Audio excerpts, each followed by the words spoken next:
a querida Fernanda Muzardo, especialista em mídias sociais e negócios online, diretora da Muzardo, Soluções Digitais, está conosco. Fernanda, bom dia, bem-vinda ao programa novamente. Fofolete. Bom dia, Maria, bom dia, ouvintes e a galera que está acompanhando a gente na live. Bom, vamos lá. Verificação de eleições. Eleições, o que errar, no que se fez erros, no que funcionou a eleição, né? Os aplicativos que vão ajudar a fiscalizar os resultados das urnas, eleições e internet é o nosso tema de hoje. Fernanda, eu li uma notícia sobre, agora, né, o resultado da pesquisa Datafolha, sobre onde as pessoas buscam informações e buscam importância para os seus votos. E a televisão perde hoje para a internet. Sim, perde. Perde porque a televisão, o usuário acredita sempre que a informação na televisão, e não importa qual qual canal seja, ela é manipulada. E ele vê... Na propaganda eleitoral, Na propaganda né? eleitoral, ou até mesmo quando sai uma notícia, porque o usuário, o povo está muito descrente daquilo que ele vê. E às vezes a TV, ela precisa comunicar de uma forma mais geral. E o usuário, o povo, quer saber opiniões mais calorosas. E aí a internet oferece tudo isso. A informação limpa, aquela informação sem nenhuma interpretação ou opinativa.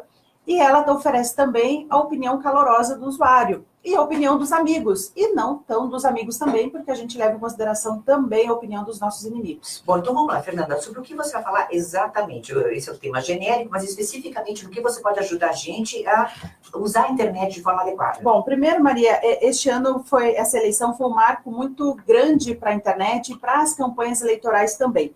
Muitos candidatos, principalmente os candidatos com uma idade um pouco maior, mais avançada, não acreditaram que a internet um dia no Brasil pudesse ser tão significativa para os resultados das urnas.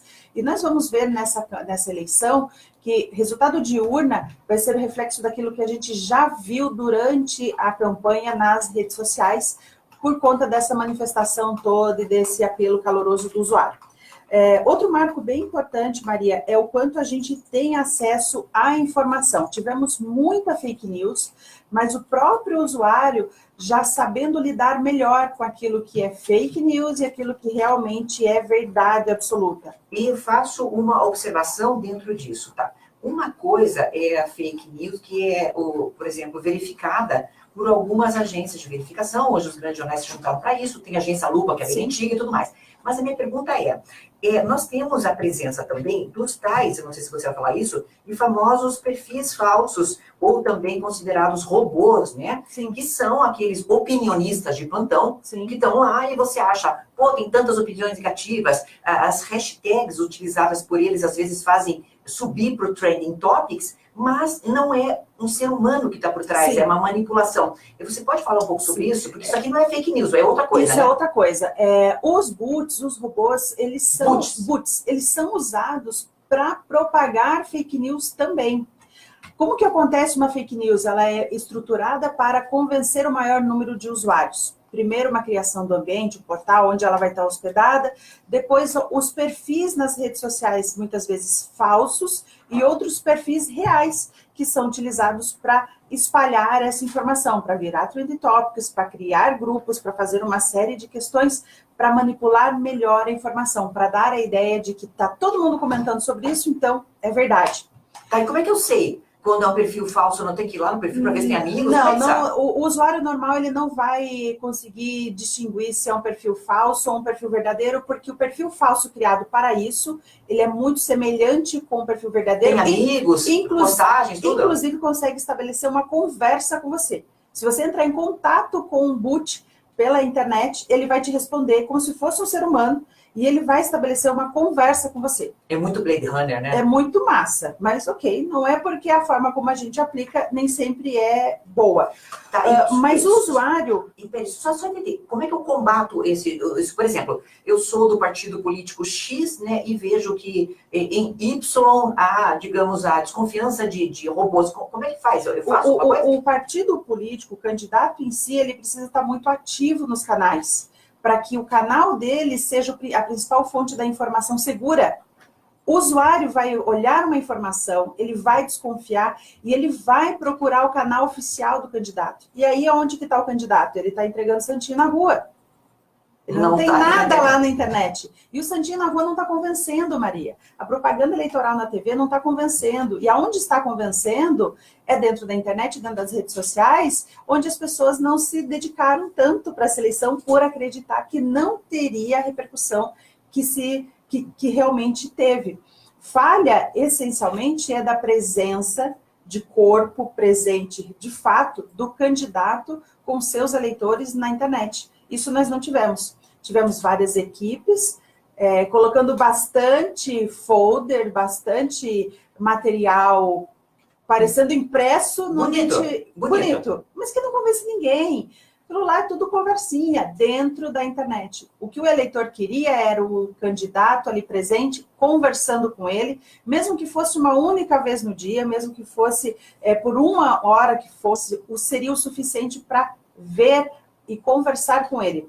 O que vimos de descolado foi, ou de mais moderno, mais acessível, foi foto de agenda. Agora o candidato está no bairro tal, porque ele visitou a cidade não sei o quê. Isso tudo... Dá braço em criancinha? Para com isso, né, gente? Estamos em 2018, dar braço em criancinha, tirar foto de criança com a sua camiseta, com o seu adesivo, a gente fazia nos anos 2000. Hoje, o eleitor tem muito mais acesso à informação, ele tem opinião contrária ao discurso que ele tem fake news sendo disparada, e cadê o candidato? O candidato está entregando Santinho na Rua. Fernanda, você está falando sobre um país ideal em que todos têm acesso à internet? Não. Hoje temos 139 milhões de usuários brasileiros conectados à internet.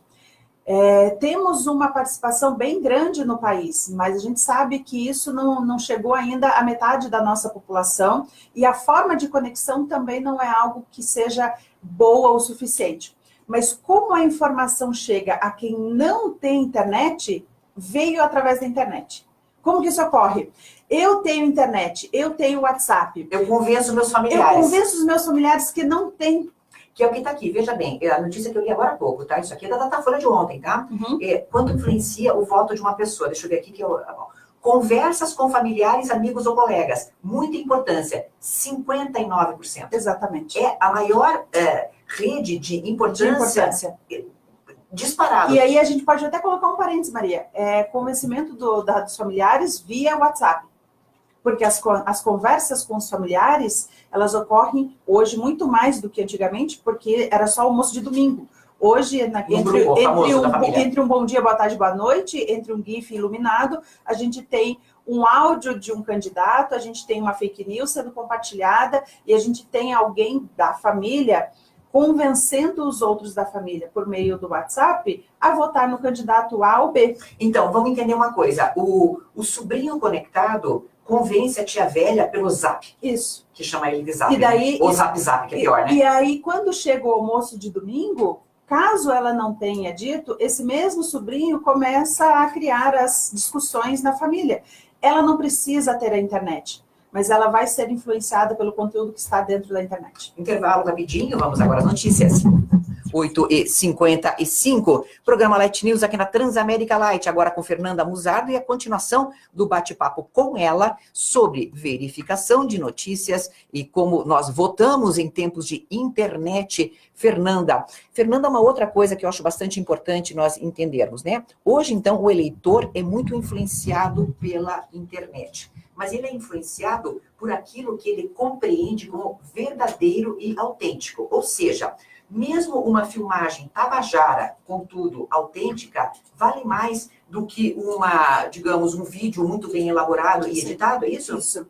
E aquilo que ele compreenda. Porque às vezes você faz um vídeo mal feito e também não passou a mensagem. Eu preciso passar a mensagem para o usuário de uma forma que ele compreenda. Isso quer dizer que usar alguns termos, algumas palavras que está no cotidiano de alguns candidatos, o eleitor nunca na vida que ele vai entender isso. Ele precisa lembrar que ele usa o ensino público e que ele é formado por isso. Então, o vocabulário dele não é extenso, a gente tem um povo que não lê muito, então ele também não consegue interpretar textos. Às vezes a gente vê lá uns folders, a gente vê algumas publicações que nem lendo 3 vezes e com calma, a gente consegue entender. Imagina um outro eleitor que não tem um acesso muito grande a outra, a cultura de uma forma geral, ou que não teve uma educação um pouco mais qualificada. Ô, Fernanda, eu não vou pedir a você, mesmo porque por uma questão de isonomia, eu não quero ter problemas com a justiça eleitoral, então eu não vou pedir a você que cite nomes, mas me diga, entre candidatos, seja lá a qual cargo for, você tem identificado pessoas que têm tido essa comunicação em internet validada pelos internautas e isso tem auxiliado na campanha? Você tem percebido isso? Olha, há um caso bem sério no Brasil que o resultado da campanha será por conta disso, da forma como o usuário entendeu a informação e que ele está guerrilhando, ele está se manifestando, está convencendo outras pessoas, inclusive a mudar o voto que antes ela já tinha manifestado. Então, no começo de uma campanha, várias pessoas tinham manifestado votar no candidato A ou B, e por conta de toda essa mobilização, eles estão mudando avatares, estão mudando sua posição por conta desse convencimento que veio. E teve candidatos, inclusive, que não precisou estar muito atuante, mas que antes fez um trabalho consolidado, que foi suficiente para se garantir durante toda uma campanha. Mas teve uma presença forte anteriormente. E aí, a pessoa em si ganhou um corpo muito grande. Ou seja, quando há consistência anterior, a consistência na internet, eu estava lembrando daqueles tweets da Rita Lee lá para trás, em que alguém levantou o que ela tweetava lá para trás e hoje comenta. Ou seja, quando você tem uma consistência de discurso e que no tempo se prolongou, sim, isto é melhor para o candidato, é isso? A consistência, eu estou usando sempre, eu, pessoa, estou ali dentro, enxergo esse canal como um ambiente meu, que eu preciso estar ali, que aquilo vai me gerar resultado, e aí eu consigo entender a mecânica do canal, eu consigo me comunicar melhor, ele tem tempo de testar as coisas, o que funciona mais, o que não funciona mais, para quando chegar a campanha, ele ter corpo ali dentro. Dá para usar isso em linguagem empresarial também? Isso vale para qualquer um. Tanto para quem quer se colocar como influenciador, como também para quem quer fazer negócio dentro da rede.